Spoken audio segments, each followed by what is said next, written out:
ခတ်သိမ်းဟာကိုရောစီကဖြစ်တယ်ရာခတ်သိမ်းဟာကိုရောပါတယ်ဒီနေ့ကိုယ်ကိုချင်းမှုရာအလုံးစုံတို့ရဲ့ဘုန်းတော်တွေ့ပဲအာမင်ကိုယ်ချင်းထဲမှာကျွန်တော်ကားပြောပါအာမင်ကိုယ်ချင်းထဲမှာကျွန်တော်ပါကိုယ်ချင်းထဲမှာကိုယ်ရဲ့ဖွင့်ပြခြင်းအလင်းပေးခြင်းကိုအသီးလေးအသက်တာထဲမှာသိမြင်ခံစားစေပါအာမင်ဒီနေ့ကိုယ်ကိုချင်းအဖြစ်အသီးသီးအတွက်ဝိညာဉ်ရေးရနဲ့ဆိုင်တဲ့အကျိုးဖြစ်စေပါအာမင်ကိုရောကိုပဲဘုန်းပေးပါတယ်ချီးမြှောက်ခြင်းကိုယ်ကိုချင်းအလုံးစုံကိုခံတိုက်တော်မူသောဖခင်သခင်ယေရှုခရစ်တော်ဖခင်၏နာမ၌ကိုယ်ကိုကြပါ၏အဖမြတ်စွာသောဖခင်ရှင်အာမင်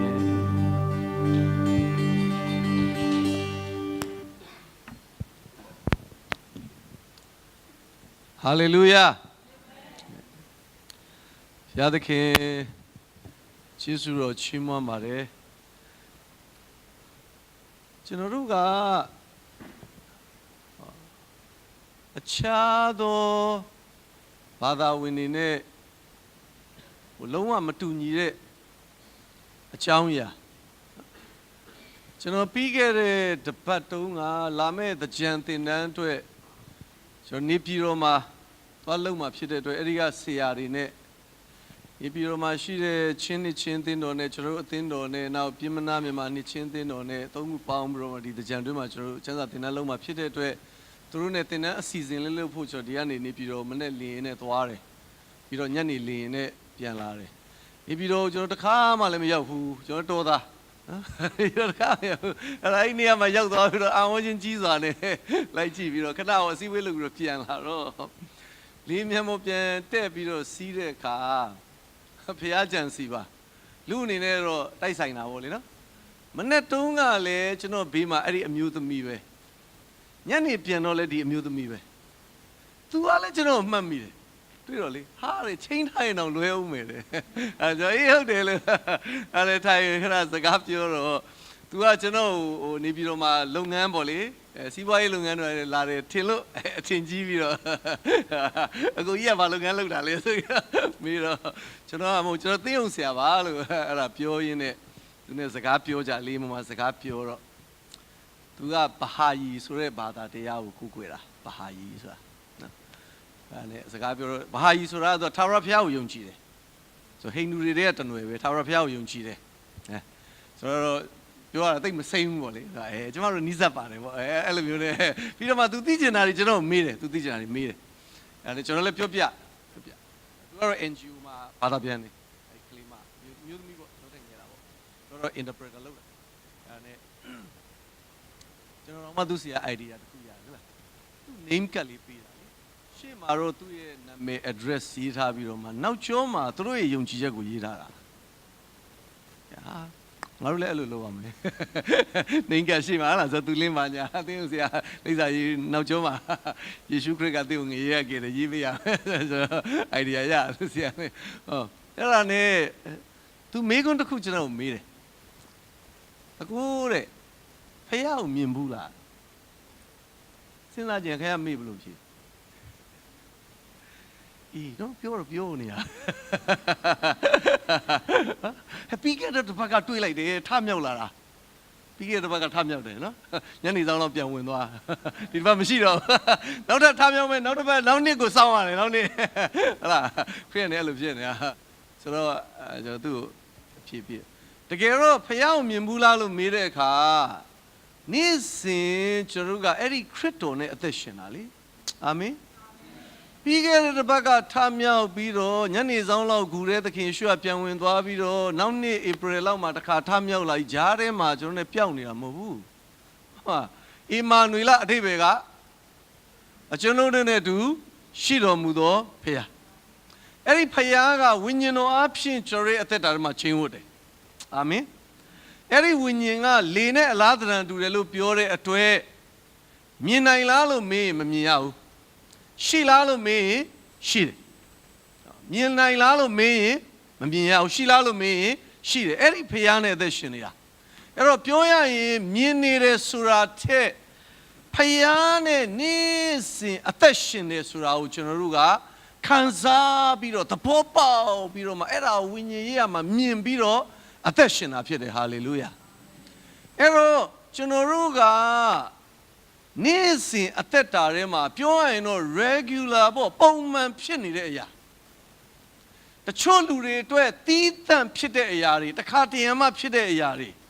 ကျွန်တော်တို့က regular ဖြစ်နေတာအဲ့လိုကွာသွားတယ်ကျွန်တော်တင်တန်းကျောင်းရှိတယ်ထောက်ကျက်မှာမြန်မာလူငယ်ပြုစုပြောထောင်ရေးသာသနာဆိုပြီးတော့ဒီမူရစေဝါရက်သေးစာဆွဲတဲ့လူငယ်တွေကိုပြောထောင်ပေးတဲ့တင်တန်းကျောင်းပေါ့သူတို့တပတ်ကို2ရက်အသားဟင်းစားရတယ်ကျန်တဲ့ရက်ကတော့ vegetable ပဲအာလူတလဲကစွန်းတလဲချင်မောင်တလဲတွေ့ရဟို complaint တဲ့ဆရာတွေအသီးရွက်တွေသိမ့်များတယ်မင်းဒီခေတ်သူများတွေကလှကျင်လို့ဒါမျိုးစားနေတာလို့မင်းတို့ချမ်းမာရင်းနဲ့ကြိုက်တယ်လို့မင်းတို့ပူချောလာမယ်လို့မင်းအမေရိကမှာဆိုရင်လို့ vegetable ကပူဈေးကြီးတယ်လို့ကိုအမေရိကန်ရောက်နေတယ်လို့သဘောထားပြီးစားဒါပေမဲ့တစ်ခါတလေမှာကျွန်တော်တို့ဝက်တွေပါပေါ်ပြီးတော့ညဘက်အသားကင်ပါစားကြအဲ့ဒါ regular မဟုတ်ဘူးနော်တစ်ခါတရံပေါ့4 လတစ်ချိန်လောက်6 လတစ်ချိန်လောက်အထူးသဖြင့်တော့ New Year တို့ဟလာ Christmas တို့အဲ့လိုချိန်ပေါ့အဲ့ဒီကြရင်တော့ကျွန်တော်ဓာတ်ပုံတွေမှာရိုက်ပြီးတော့ Facebook မှာတင်တယ်အသားကင်စားနေပါသည်ဒါမျိုးဒါပြောရရင်ဒါနေကြီးရက်ကြီးဖြစ်သွားတယ်နေကြီးရဲ့ကြီးအဲ့ဒီညအသားကင်စားနေကြပါသည်ကျန်တဲ့နေ့ကစိုးရနဲ့တုတ်နေတာမတင်ဘူးဟာလားချင်မောင်ရဲနဲ့စားနေတာမတင်ဘူးအဲ့ဒီအသားကင်စားတဲ့နေ့ဆိုတော့ဓာတ်ပုံတွေရိုက်ပြီးတော့မှFacebook တွေတင်ကြတယ်နေကြီးရဲ့ကြီးဖြစ်လာအဲ့တော့မကြာခဏကျွန်တော်တို့ခရိယန်တွေကလေတခြားဘာသာတရားတွေကလူတွေလို့နေကြီးရဲ့ကြီးရှိကြတယ်လောလောလတ်လတ်နီးနီးဆက်ဆက်ပြောရင်ပြီးခဲ့တဲ့တပတ်ဆန်းလေးရတော့ဒါအခါကြီးရဲ့ကြီးတချို့ကဆိုအဲ့မတိုင်ခင်ဆိုမလေးဝါတွင်းဥပုပ်တော်စောင်းရလားဆိုတကယ်တော့ခုနပြောတယ်ကျွန်တော်တို့ကအဲ့ဒီတရက်လေးမှာခရစ်တော်ကထမြောက်ပြီးညနေဆောင်လောက်ပြန်ဝင်သွားတာမဟုတ်ဘူးနေ့စဉ်အသက်တာထဲမှာအသက်ရှင်ပေးတာဟာလေလုယာအဲ့တော့ကျွန်တော်တို့ကနေ့စဉ်ဒီ regular ဖြစ်နေတဲ့အရာကိုသဘောပေါက်ဖို့လိုတယ်ကျမ်းစာမှာဒံယေလ6မှာ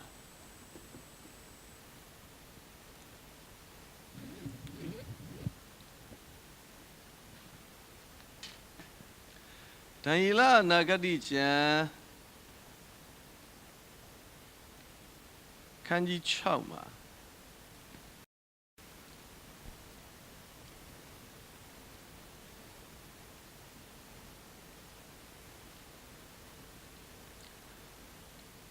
အဲ့ဒီ6မှာဒံယေလကဝင်ကြီးချုပ်ဖြစ်နေပြီ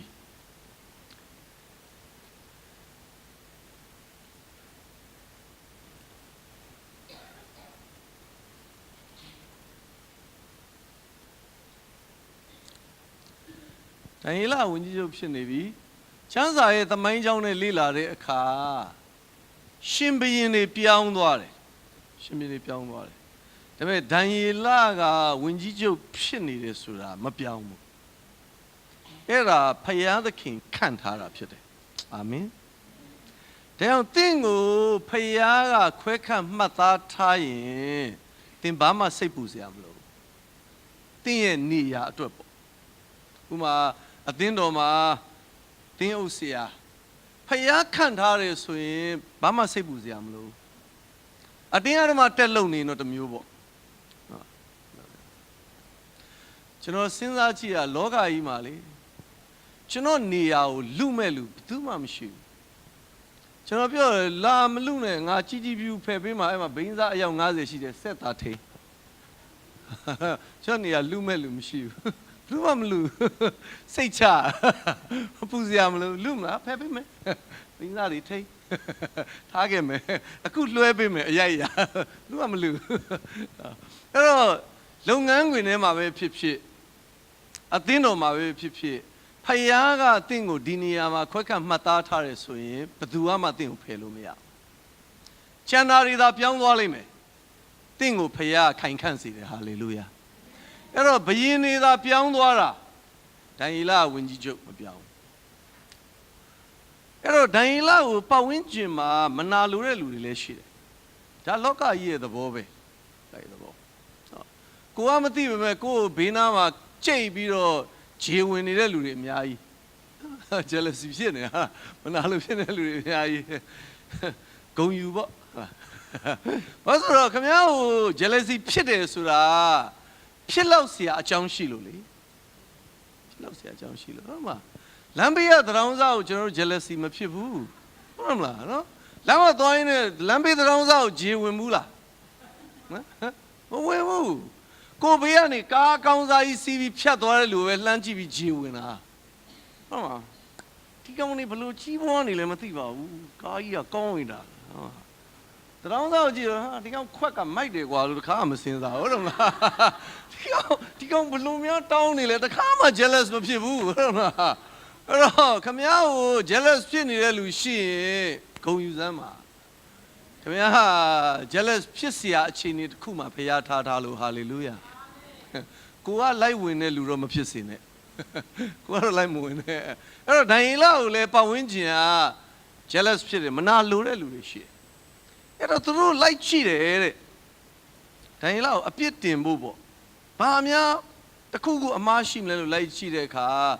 ဒန်ယေလအပြစ်တင်ခွင့်နဲ့ကင်းတယ်ဟိုလက်စားထားတာတို့နော် under table money ယူထားတာတို့ဟုတ်လားအဲ့ဒါမျိုးတွေသူလုံးဝမရှိဘူးသူလှုပ်ရှားရှိတဲ့အရာကိုမှန်မှန်ကန်ကန်သစ္စာနဲ့လှုပ်ဆောင်လို့ဖြစ်တယ်ဒါပေမဲ့ဘာတွေ့လဲဆိုတော့သာဝရဘုရားကိုကူးကွယ်တဲ့အရာပြောရရင်ဒန်ယေလကဂျူးလူမျိုးတွေကစစ်ရှုံးပြီးတော့မှစစ်တုံပန်းဖြစ်ပြီးသူများတိုင်းပြည်ကိုပါလာတာ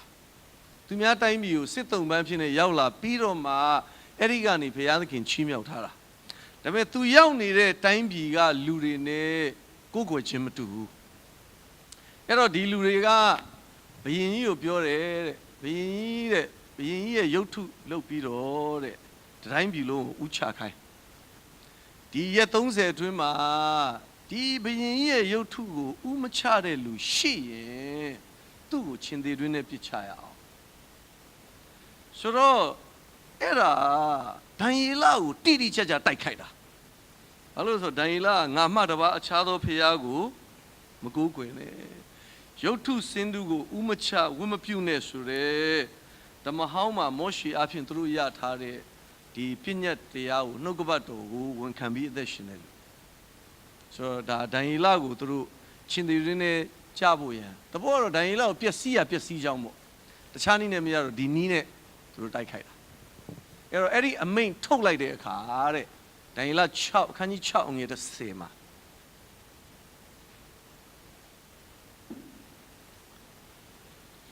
ကျမ်းစာလေးကျွန်တော်ဖတ်ပေးမယ်ကျေးဇူးရင်နောက်ကလိုက်ဖောင်းအမိန့်တော်ထုတ်၍တစိတ်ခတ်ကြောင်းကိုဒန်ယေလသည်ကြားသိတော်လဲမိမိအိမ်သို့သွား၍ယေရုရှလင်မြို့သို့ညနာပြုရာအထက်ခန်းပဒင်းပေါက်ပွင့်လျက်ပင်အထက်ပြုလေရှိသည့်အတိုင်းတနေ့3ကြိမ်ဒူးထောက်လျက်ဖယားသခင်ကိုဆုတောင်း၍ဂုဏ်ကျေးဇူးတော်ကိုချီးမွမ်းလေ၏အဲ့တော့ဒီအမိန့်တော်ထုတ်လိုက်တယ်ဆိုတဲ့အကြောင်းကိုဒန်ယေလကြားတဲ့အခါတဲ့ချင်းသေးတယ်ဒါကသူ့ကိုပဲတိတိကျကျပြဿနာရှာတာကျန်တဲ့လူတွေအတွက်ဒီရုပ်ထုကိုရှ िख ိုးတယ်ဆိုတာဘာမှပြဿနာမရှိဘူးတိုင်းပြည်လုံးကရုပ်ထုရှ िख ိုးနေတဲ့လူတွေသူပဲပြဿနာတက်မှာအဲ့တော့ဒါကသူ့အတွက်ပြဿနာပြီးတော့မှချင်းသေးရင်းနဲ့ချခံမယ်ဆိုတော့သူ့အတွက်သေဖို့ပေါ့အသက်အန္တရာယ်နဲ့ဆိုင်တဲ့ပြဿနာဒါပေမဲ့ဒန်ယေလအိမ်မဲပြန်လာတယ်တဲ့ဟာလေလုယာဘယ်လူစီမမသွားဘူးပြောရရင်သူကဝင်ကြီးပဲမိတ်ဆွေတွေအများကြီးရှိတာပဲနောက်ဆုံးဘယင်ကိုသွားပြီးတော့မှရှင်းပြရင်တော့ရသေးတယ်ဒါပေမဲ့အိမ်မဲပြန်လာတယ်အိမ်မဲပြန်လာပြီးတော့တဲ့ဂျေရုဆလင်ဘက်ကိုမျက်နှာမူတယ်တဲ့ ဓမ္မဟောင်းမှာကအဲ့ဒီဂျေရုဆလင်မှာဗိမာန်တော်ရှိတယ်ဗိမာန်တော်မှာဖယားသခင်ချိန်ဝတ်တယ်သဘောကတော့ဂျေရုဆလင်ဘက်ကိုမျက်နှာမူတယ်ဆိုတာဖယားသခင်နဲ့မျက်နှာချင်းဆိုင်တာဟာလေလုယာအဲ့တော့ပြဿနာတက်နေတဲ့ဒံယေလကလူနဲ့မျက်နှာချင်းမဆိုင်ဘူးနော်ဖယားနဲ့မျက်နှာချင်းဆိုင်တယ်သဘောကဖယားကိုပဲအပြည့်အဝအားကိုးတော်သူဖြစ်တယ်ဟာလေလုယာပြီးတော့အဲ့ဒီသူ့ရဲ့ယုံကြည်ချက်ကိုဖော်ပြတယ်နော်ပြတယ်ပဒင်းပေါက်ဖွင့်ထားတာတဲ့အရင်တော့ကတော့အခြေအနေကောင်းတယ်အခုကတော့အမိန့်တော်စာထုတ်ထားတယ်ခေတ်ကပြောင်းသွားပြီမတူတော့ဘူးအခြေအနေမကောင်းဘူးဒါကြောင့်ဒီနေ့တော့ဟေးတကားလေးပိတ်ပြီးငါကတိတ်တိုးတိတ်အဲ့လိုမဟုတ်ဘူးနော်သူ့ရဲ့ယုံကြည်ခြင်းကိုလူမြင်မလေးစေသဘောကတော့သူ့ရဲ့ယုံကြည်ခြင်းကိုသူတစ်ပါးရှေ့မှာထင်ရှားတယ်ဟာလေလုယာအတိတ်ကသူကဖယားကိုပဲအားကိုးတဲ့လူပြဿနာရဲ့အဖြေကဖယားသခင်စီမှာပဲရှိတယ်ဟာလေလုယာအဲ့ဒါကိုသူကောင်းအောင်သဘောပေါက်တယ်ဒါပေမဲ့အဲ့ဒီထဲမှာကျွန်တော်အရန်နှစ်သက်တဲ့စကားစုကအထက်ပြုလေရှိသည်အတိုင်းပြောကြည့်ပါလေ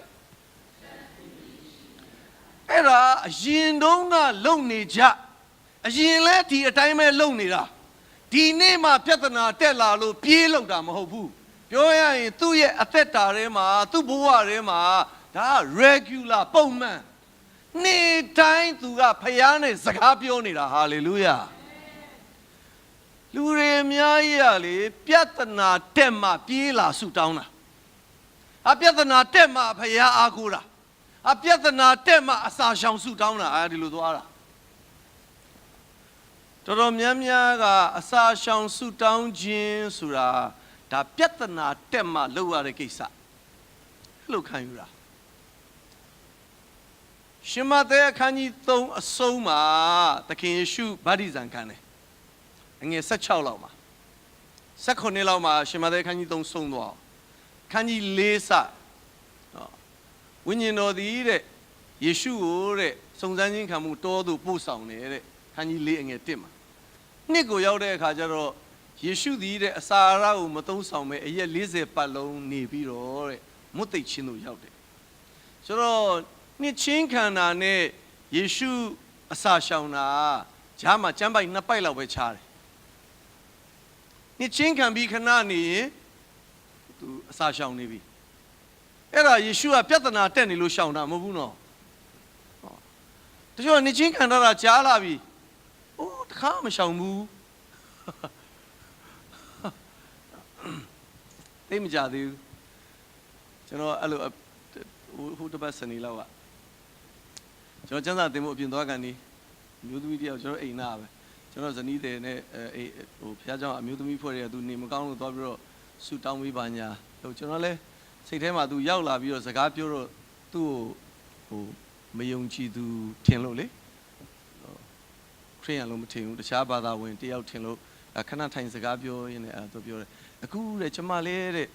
ဆ iam မတို့ပြီးတဲ့ကျွန်တော်ဇနီးတွေကိုပြောတာပါဆ iam မတို့ပြီးတဲ့စာအုပ်တွေကိုဖတ်တယ်တဲ့ဆ iam မတို့ဘာသာကိုလည်းကျမလေ့လာပါတယ်တဲ့အခုဆ iam မတို့ပြောသလိုတဲ့ကျမတဲ့အခုအစာရှောင်ဆူတောင်းလဲလုပ်ကြည့်တယ်သူကကျမကြီးမကောင်းဘူးဖြစ်တယ်အဲ့ဒါကိုသူဆူတောင်းပေးတာအခုကောင်းလာကျေးဇူးတော့ဆိုတော့သူအစာရှောင်ဆူတောင်းလဲတဲ့အခုသူလုပ်ကြည့်ပါတယ်တဲ့ပြီးတော့မှပြောရင်းနဲ့မှဟာသူလည်းခရိယန်ပဲလေကျမတဲ့နှစ်ချင်းခံတော့မန္တလေးမှာနှစ်ချင်းခံထားတာကျမဆရာဘယ်သူပေါ့လေအခုတော့မရှိဘူးခေါ်တော့မူချင်းခံသွားပြီပါညာဆိုတော့အော် तू ကကျွန်တော်တို့ပြောတာတွေကိုလေ့လာနေဆိုတော့မသိဘူးကျွန်တော်ကတခြားဘာသာဝင်ထင်လို့လေကျွန်တော်တို့ကပဲထူးခြားပြီးတော့နောက်တစ်ခုဖြစ်နေလို့ဟာလို့ तू ကမဲကျမအခုတဲ့အစာရှောင်ပြီးတော့လဲဆူတောင်းကြည့်နေပါတယ်ဆိုတော့အော် तू ကအရင်တော့ဗုဒ္ဓဘာသာမလို့ဒါတွေမလုပ်ဘူးထင်လို့မဟုတ်ဘူး तू လည်းခရိယန်မနှစ်ချင်းခံထားတာပဲဟိုတော့ကကျွန်တော်တို့အိမ်မှာတောက်ကြနေဆိုအစာရှောင်ဆူတောင်းလို့အခုတော့အသင်းတော်အနေနဲ့စနေနေ့တိုင်းကျွန်တော်အစာရှောင်ဆူတောင်းတဲ့နေ့လို့သတ်မှတ်ပြီးတော့ဒါပေမဲ့အစာရှောင်ဆူတောင်းဖို့စနေနေ့လို့ကြော်ညာပေးလိုက်တာတခြားလူတွေမဟုတ်ဘူးနံပါတ်1ကကျွန်တော်တို့ကိုယ်တိုင်ဖျားနဲ့မွေ့လျော်ချင်တာဒါပဲဟိုဟာလိုချင်လို့ဒီဟာလိုချင်လို့အဲ့လိုမျိုးလည်းမဟုတ်ဘူးပြဿနာတွေရှိနေလို့အဲ့လိုလည်းမဟုတ်ဘူး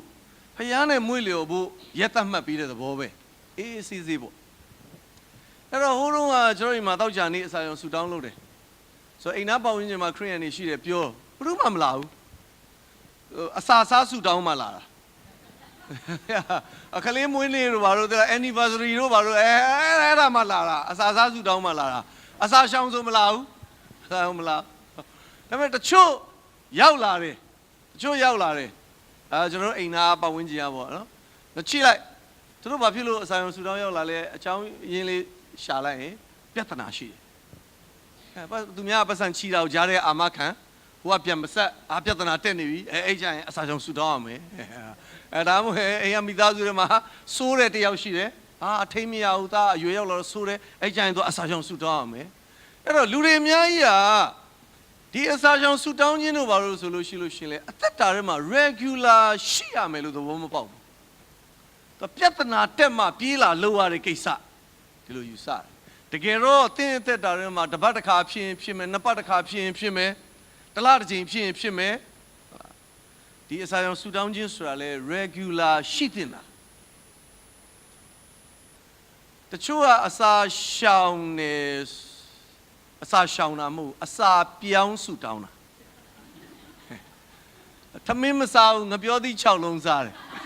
ဒါမျိုးနော်အန်ဒီဒီမနဲ့ဘာမှမဝယ်လာဘူးဈေးကပြန်လာတာငပြောသီးတစ်ဖီးနဲ့ပြန်လာကျွန်တော်လေဆရာတဲ့ဒီနေ့ကအစာရှောင်တဲ့နေ့ဆိုတော့မဝယ်ဘူးတဲ့ဒီငပြောသီးပဲစားမှာလေတချို့ကအသင်းတော်မှာ9နာရီအစာရှောင်မယ်ဆို9နာရီမထိုးခင်အပြည့်သွတ်3နာရီပြီးမယ်ဆိုပြီးတာနဲ့စားအောင်ဘူးနဲ့သေလာသေးတယ်အဲ့ဒါလေအစာရှောင်မှုအစာအချိန်ရွှေ့ပြီးစားတာကျွန်တော်ပြောင်းလဲကစားတော့ကဂရတီးတဲ့စောပွဲမှုကိုပွဲမှုကမသေးသေးဘူးကျွန်တော်အတူတူအစာရှောင်ဆိုတော့အဲ့အစာရှောင်ဆိုတော့နေမနေဆိုသူကထွက်သွားပြီးတော့ဖျားယောင်းမျက်စောင်းတို့ကအဲ့ထမင်းညိုဆိုင်မှာထမင်းညိုဝက်သားနဲ့ပွဲကြီးနှစ်ပွဲစားပြီးတော့ဟိုဘက်ကလက်ဖက်ရည်ဆိုင်ကိုကူးပြီးတော့ပေါက်စီ၄လုံးလက်ဖက်ရည်တိုင်ကီချ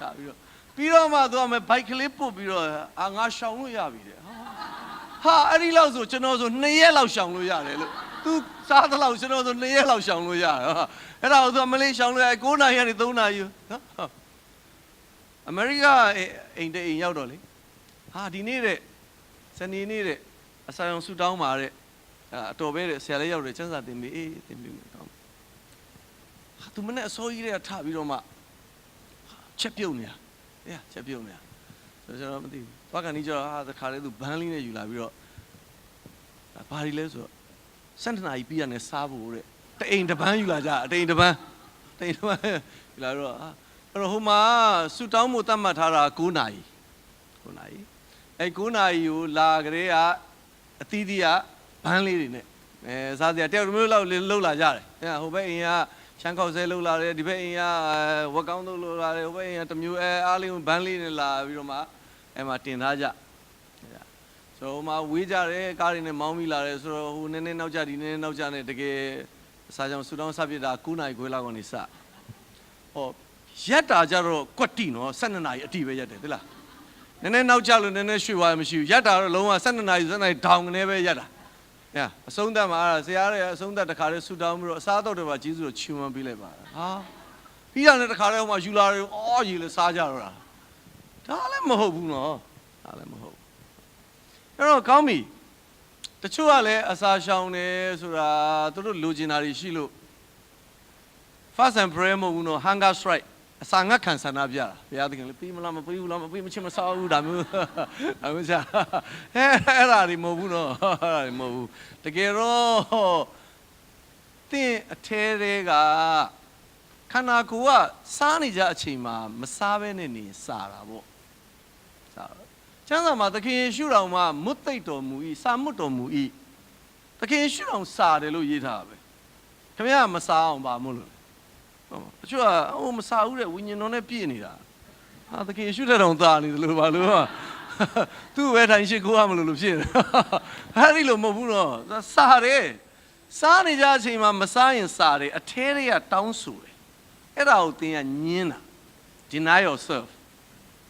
အဲ့ဒါမိမိဇာတိကိုညင်းပြီးတော့မှမစားသေးဘူး ငါဖယားနဲ့စကားပြောဦးမယ်မစားသေးဘူးငါကျမ်းစာဖတ်ဦးမယ်ဆိုတာဇာတိကိုညှင်းပယ်၍ဖယားဝတ်၌မွေလျောခြင်းအဲ့ဒါမှဟေရှာယ58မှာပြောတဲ့ဖယားသခင်နှစ်သက်တဲ့အစာရှောင်ခြင်းဖြစ်တယ်။ဘုရားပြောလာပြီးကိုင်းမင်းလို့ဥချနေတိုင်းငါနှစ်သက်တာမဟုတ်ဘူးနော်တဲ့။အဲ့တော့မကြာခဏကျွန်တော်တို့ကခုနပြောသလိုပြဿနာတက်မှလာလှုပ်ရတာ။ဟာပြဿနာတက်မှပြဿနာရှိလို့အဲ့တော့ဒိုင်လာကိုကြည့်တဲ့အခါဒိုင်လာအိမ်ပြန်လာပြီးတော့မှဆူတောင်းနေတယ်ဆိုတာဖယားနဲ့စကားပြောနေတယ်ဆိုတာပြဿနာတက်တော့မှလှုပ်တဲ့ကိစ္စမဟုတ်ဘူးအမြဲတမ်းနေ့စဉ်အသက်တာထဲမှာပြုနေကြအရာဖြစ်တယ်ဟာလေလုယာအဲ့တော့ကျွန်တော်တို့ကြားဘူးတယ်ဒိုင်ယေလတနေ့3ကြိမ်ဖယားနဲ့စကားပြောတယ်ဆူတောင်းခြင်းလို့ပြောလိုက်တဲ့အခါမှာလဲကျွန်တော်တို့ရဲ့အာယုန်ထဲမှာတောင်းတဲ့ဘက်ကိုရောက်သွားတယ်တောင်းတဲ့ဘက်ကိုရောက်သွားတယ်ကျွန်တော်မိတ်ဆွေတီးတိမ်ဆရာတယောက်ကတော့ပြောဘူးတယ်တီးတိမ်လို့ပြောလို့ရှင်လဲတဲ့အဓိပ္ပာယ်ပိုလေးနဲ့တဲ့သူတခါရှင်းပြဘူးတယ်ဒီ prayer ဆိုတဲ့စကားလုံးကိုပေါ့လေကျွန်တော်တိချတော့မမှတ်မိဘူးဟိုတောင်းတဲ့ဘက်ကိုမရောက်ဘူးတဲ့ဆိုမြန်မာလူကတော့ဆုတောင်းလို့ပြောတဲ့ကချော့လဲဒါဆုပြီးတော့တောင်းကြတာပေါ့ဗာညာအဲ့လိုတွေမဟုတ်ဘူးတကယ်တော့ဘုရားသခင်နဲ့စကားပြောတာနေ့တိုင်းဒိုင်ယေလကဖယားနဲ့စကားပြောတယ်နေ့တိုင်းစကားပြောတယ်တနေ့3ချိန်ပြောတယ်အဲ့ဒါအခုပြဿနာတက်မှကိုရောကြီးကျွန်တော်တို့ဟိုမှာကြီးဒုက္ခတွေဖြစ်နေပြီအဲ့ရုပ်ထုကြီးမှမရှိခိုးရင်ချင်းသွင်းတဲ့ချက်ခံတော့ဘာညာလာပြောတာမဟုတ်ဘူးနေ့တိုင်းပြောနေကြပြန်ပြောနေကြအထက်ပြုလေရှိသည်ဒါအမြဲတမ်းဖယားနဲ့စကားပြောတဲ့ဒိုင်ယေလရဲ့အသက်တာမှာဒိုင်ယေလ6မှာ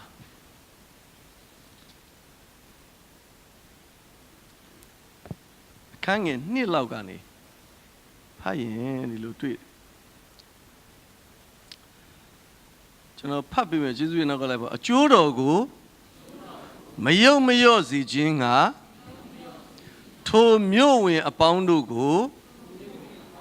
အုပ်ချုပ်စစ်ကြောရသောဝင်ကြီး3ပါးကို၎င်းအလိုတော်ရှိသည့်အတိုင်းခန့်ထားတော်မူ၏ထိုဝင်ကြီး3ပါးတွင်ဒိုင်ယေလသည်ဝင်ကြီးအရာကိုရသည်သာမကထူးဆန်းသောဉာဏ်နှင့်ပြည့်စုံ၍ဟာလေလုယာဒိုင်ယေလကထူးဆန်းသောဉာဏ်နဲ့ပြည့်စုံတယ်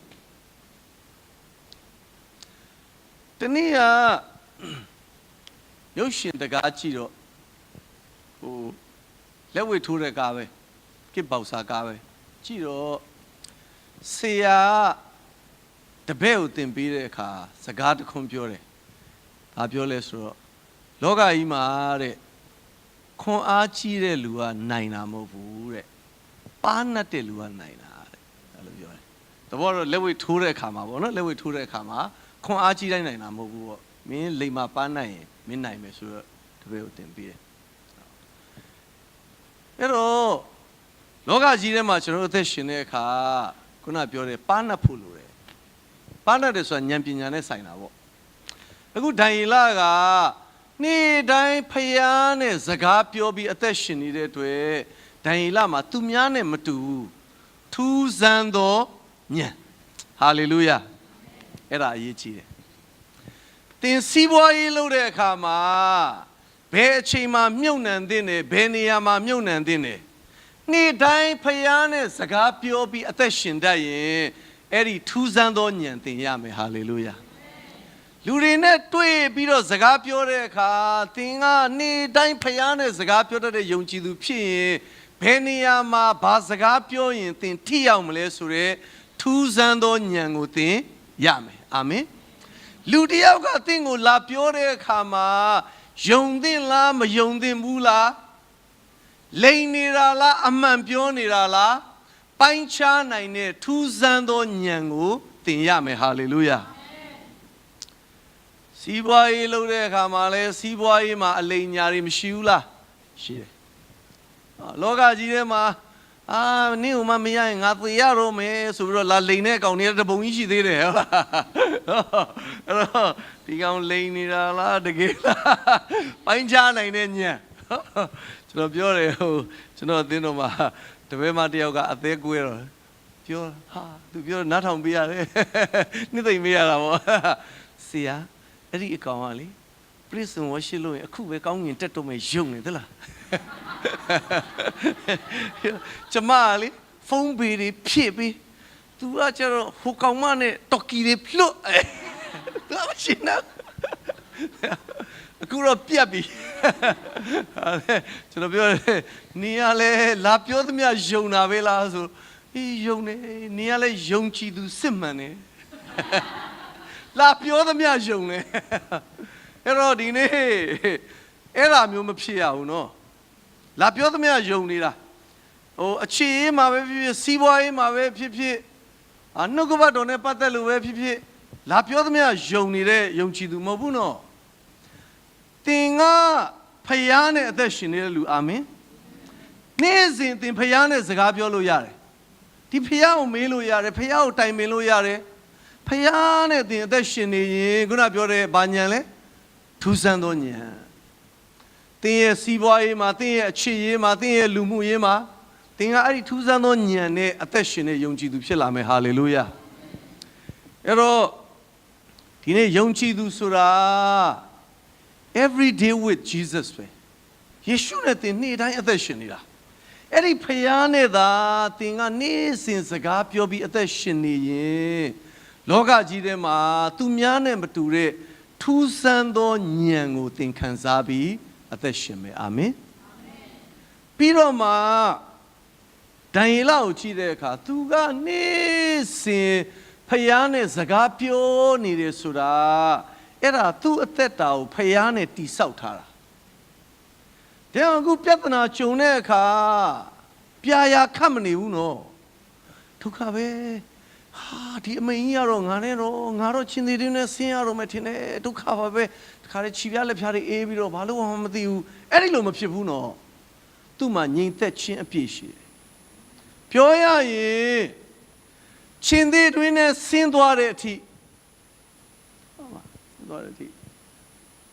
ငြိမ်သက်ခြင်းအပြည့်နဲ့ဆင်းသွားတာဟာလေလုယာဟာယုံကန်နေလို့တခါလေချုပ်ချက်ပြီးတော့ဟာပြစ်ချလိုက်အောက်ရောက်တော့လဲကဲတော်မူကြပါဗျိုးကဲတော်မူကြအဲ့လိုမဟုတ်ဘူးနော်သူ့မှာငြိမ်သက်ခြင်းအပြည့်တချို့လူတွေဖျားမရှိဘူးတဲ့ဖျားမရှိဘူးဒါပေမဲ့အကြောင်းကြောင့် medical check up တွေလုပ်ကြည့်တဲ့အခါမှာသူတို့အထဲမှာယောဂရိုက်ရှိတယ်ဆိုတာပေါ်လာတယ်ဒါပေမဲ့ကြည့်တော့လေအဲ့လူတွေအေးဆေးပဲဆေးပဲလူပဲကွာတဲ့ဖြစ်မှာပေါ့တဲ့ဘယ်တတ်နိုင်မလဲတဲ့သေရင်လည်းသေမှာပေါ့တဲ့ငါတယောက်တည်းသေတာမဟုတ်တာတဲ့တကဘာလုံးလူဆိုတာသေနေတာပဲတဲ့အဲ့ဒါဖျားမရှိဘူးဆိုတဲ့လူဒီဘက်ကဖျားရှိတဲ့လူစစ်လိုက်ယောဂပေါ်လာဟာချီမကင်မိလက်မကင်မိဒုက္ခပါပဲဆိုပြီးတော့ဟာငြိမ်သက်ခြင်းကဘေးပြောက်သွားမှမသိဘူးဟုတ်ပြီအဲ့တော့ပြောမယ်ခုနဖျားမရှိဘူးဆိုတဲ့လူကသူ့မှာအားကိုးစရာဖျားမရှိဘူးအဲ့တော့သူ့ရဲ့စိတ်ဓာတ်ကိုသူတိဆောက်ထားတယ်ဒါကြောင့် तू ကရင်ဆိုင်ဖို့အတွက် ready ဖြစ်နေတယ်ခုနဟိုဘက်ကဖျားရှိတဲ့လူဖျားတော့ရှိတယ်ဒါဖျားနဲ့မတိဆောက်ထားဘူးအဲ့လူကမြောက်တိကိုင်းလို့ဟိုမရောက်ဒီမရောက်အဲ့မှာပြာခတ်တော့တာအဲ့တော့ဒံယေလကတနေ့3ချိန်ဖျားနဲ့စကားပြောနေတယ်ဆိုတာအဲ့ဒါသူ့အသက်တာကိုမှန်မှန်တိဆောက်နေတာဒါအဲ့ဒီတိဆောက်ထားတဲ့လူကခုနပြောတဲ့ပြဿနာတွေအခက်ခဲတွေတွေ့ရင်လေအဲ့ဒီပြဿနာအခက်ခဲတွေမှာငြိမ်သက်ခြင်းအပြည့်နဲ့အသက်ရှင်တယ်ပြီးတော့မှသူ့ရဲ့အားကိုးရာသည်ဘုရားသခင်ပဲဖြစ်တယ်ဟာလေလုယာပါဇက်ပြောမဟုတ်ဘူးနော်ပါဇက်ပြောမဟုတ်ဘူးနော်တကယ်သူ့ရဲ့အသက်တာထဲမှာသဘောပေါက်နေတာဒီကိစ္စနဲ့ဒီပြဿနာနဲ့ပတ်သက်ပြီးတော့ငါရဲ့အားကိုးရာကတော့ဘုရားပဲဒါကြောင့်တခြားဘယ်လူကမှမပြောဘူးဘယ်လူမှမပြောဘူးနေ့တိုင်းပြောနေကြအတိုင်းအိမ်ပြန်လာပြီးဘုရားနဲ့ပဲပြောတယ်ဟာလေလုယာဒါကြောင့်သင်ရဲ့နေ့စဉ်အသက်တာမှာဒ ဒီနေ့ယုံကြည်သူဆိုတာအဲ့ဒီခရစ်တော်နဲ့သင်နေ့စဉ်အသက်ရှင်နေတာအဲ့ဖခင်နဲ့သင်သွားနေတာအဲ့တော့တခုခုရှိရင်ဒီဖခင်နဲ့နေ့စဉ်ပြောပြီးတော့အသက်ရှင်နေတဲ့အသက်တာသူများတွေလို့တစ်ခါတလေမှဖခင်လာရှိခိုးမှသင်ဖခင်တွေ့တာမဟုတ်ဘူးနေ့စဉ်အဲ့ဒီအသက်ရှင်တဲ့ခရစ်တော်နဲ့ကျွန်တော်တို့အသက်ရှင်နေတာဖြစ်တယ်ဒါကြောင့်ကိုးကွယ်တယ်ဆိုတာနေ့စဉ်ပြုနေတဲ့အရာဖခင်နဲ့စကားပြောနေတယ်ဆိုတာနေ့စဉ်ပြုနေတဲ့အရာကျမ်းစာဖတ်နေတယ်ဆိုတာနေ့စဉ်ပြုနေတဲ့အရာဆုတောင်းနေတယ်ဆိုတာနေ့စဉ်ပြုနေတဲ့အရာသင်ရဲ့နေ့စဉ်အသက်တာမှာအဲ့ဒီခရစ်တော်နဲ့အသက်ရှင်နေခြင်းဖြစ်တယ်အာမင်ဘုရားကဒံယေလပြောတယ်ဒံယေလထဲမှာပြောတယ်အထက်ပြုလေရှိသည်အတိုင်းဆိုတာသူ့ရဲ့ပုံမှန်နေ့စဉ်လုပ်နေကြအရာနေ့စဉ်အသက်တာထဲမှာဖြစ်နေတဲ့အရာဒါကြောင့်ဒီနေ့ယုံကြည်သူဟာနေ့စဉ်သခင်ယေရှုခရစ်တော်နဲ့အတူအသက်ရှင်တာဖြစ်တယ်အာမင်ဒါကြောင့်သင်ကနေ့စဉ်ဖယားကိုမြင်နေတဲ့လူဖယားဥဆောင်ပေးနေတာကိုသင်ရဲ့နေ့စဉ်အသက်တာမှာခံစားနေတဲ့လူနေ့စဉ်ဖယားနဲ့သင်စကားပြောပြီးအသက်ရှင်နေတဲ့လူဖြစ်တယ်အာမင်နှုတ်ကပတ်တော်ဒီအရောက်စီတိုင်းဝိညာဉ်ရေးရာအတွက်ကောင်းချီးမင်္ဂလာဖြစ်ပါစေ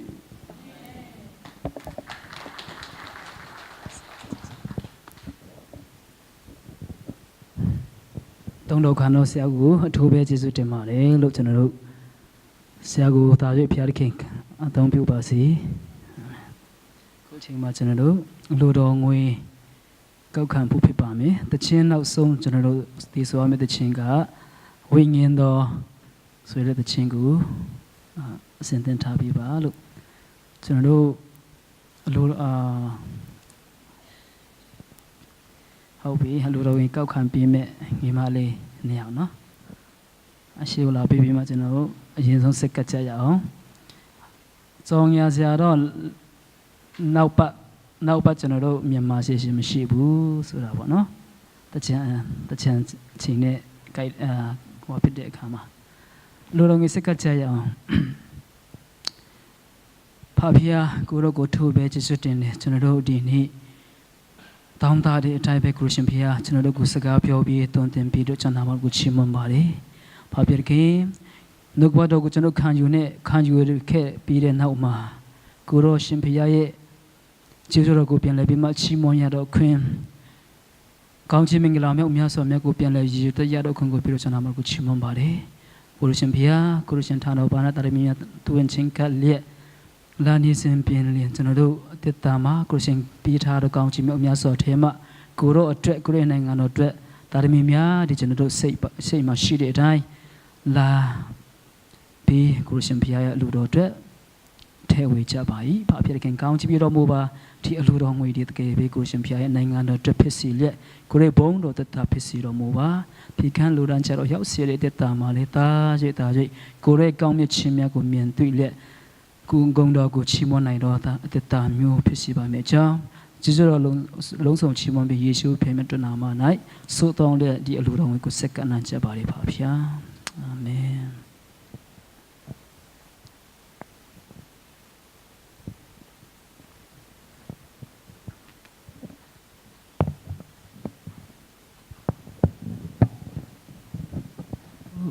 ကိုရရှင်နေတဲ့တော်ရှိကူအခြေပြန်မအဲ့ဒီချင်း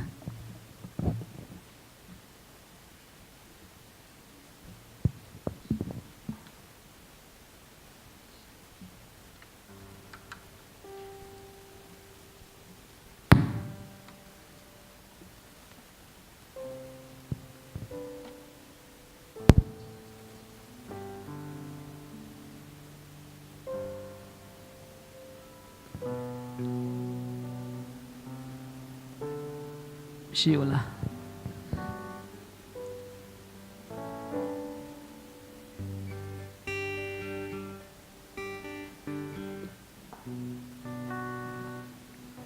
ဒါဆိုရှိဘူးဆိုရင်ဝိညာဉ်တော်တုံတင်ပေးပါဆိုတဲ့တခြင်းကျွန်ုပ်စိတ်နှလုံးသွေးခေါ်များ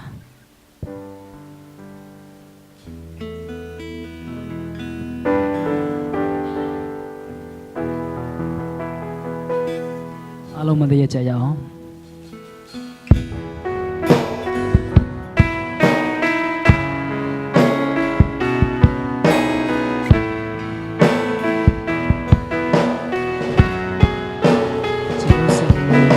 จะเข้าสิเดินลงด้วยความยา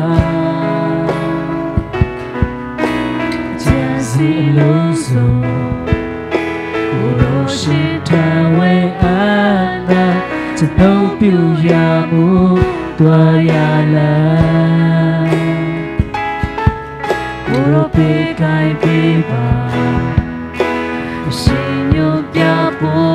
สามา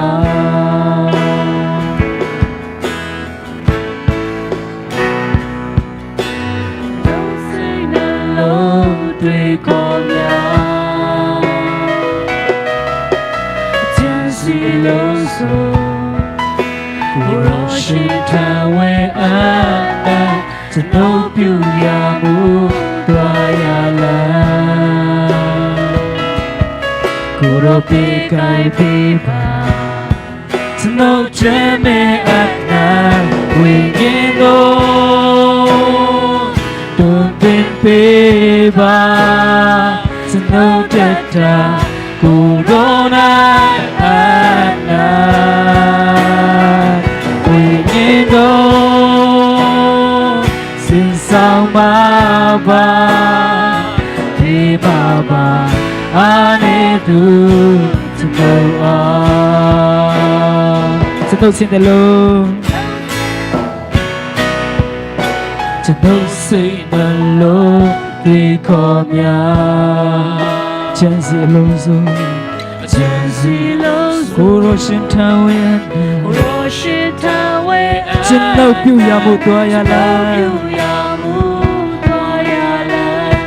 กูรอเปกายฉันเอาเจเมอันนั้นฉันเอาเจเมอันนั้นวิญญาณโลเปบาสนุกแต่จากูโดนอาณาวิญญาณโนสิ้นสาวมาบาพี่มาบาอาเนตูชโนนั่นลงสันตตินั่นลงสันตติชีโดยาเกชิโตมาปูโซบายสึกเกเจอาเจนับบูบาสุตังบายพาพยาวิญญาณโด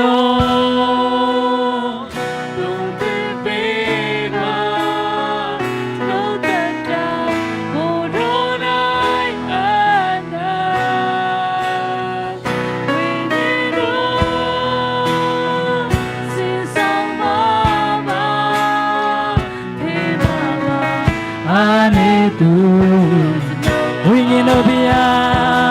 สนุรุตงเตปูโอ้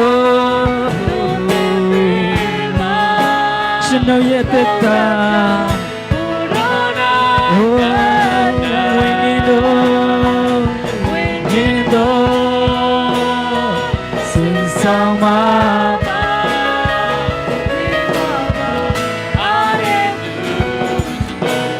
วิญญาณโด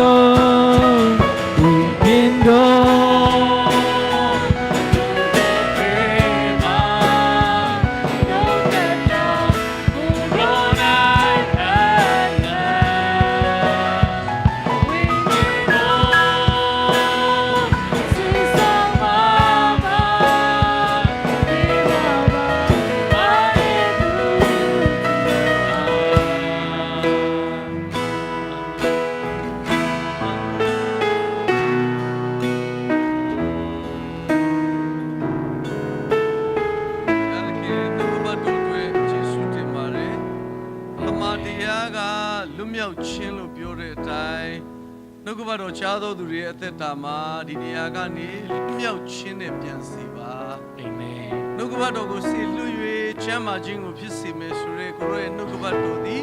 ယနေ့ချရသောတရားစကားအဖြစ်အသီးသီးရဲ့အသက်တာထဲမှာချမ်းသာခြင်းကိုဖြစ်စေပါအာမင်ကိုယ်ကိုယ်ရခြင်းအမှုရာလုံးစုအတွက်ယေရှုတင်ပါတယ်တပါးဒီသောသားတော်ကိုစွန့်တော်မူသည့်တိုင်အောင်ကျွန်တော်ချမရောက်စီတိုင်းကိုချစ်တော်မူသောခမည်းတော်ဖရာသခင်ချစ်ခြင်းမြတ်တော်သည်၎င်းအသက်နဲ့အသွေးကိုကားတိုင်းမှာဆက်ပေးပြီးတော့မှကျွန်တော်ကိုရွေးနှုတ်ကယ်တင်သောသားတော်ယေရှုဖရာ၏ကယ်တင်ခြင်းကျေးဇူးတော်သည်၎င်းခမည်းတော်ဖရာသခင်ရဲ့မြတ်တာနဲ့သားတော်ရဲ့ကျေးဇူးတရားကိုသိမြင်ခံစားနိုင်ဖို့အလို့ငါအလင်းပေးဖွင့်ပြသွန်သင်တော်မူသောတန်ရှင်သောဝိညာဉ်တော်ဖရာ၏ကောင်းချီးမင်္ဂလာဖျားဖျားသည်ယနေ့ကိုယ်ွယ်လဲရှိသောသားသမီးချင်းငယ်ရောက်စီတိုင်းတို့ရဲ့အပေါ်ကာလအစဉ်သက်ရောက်တည်ရှိတည်နေစေတည်းအာမင်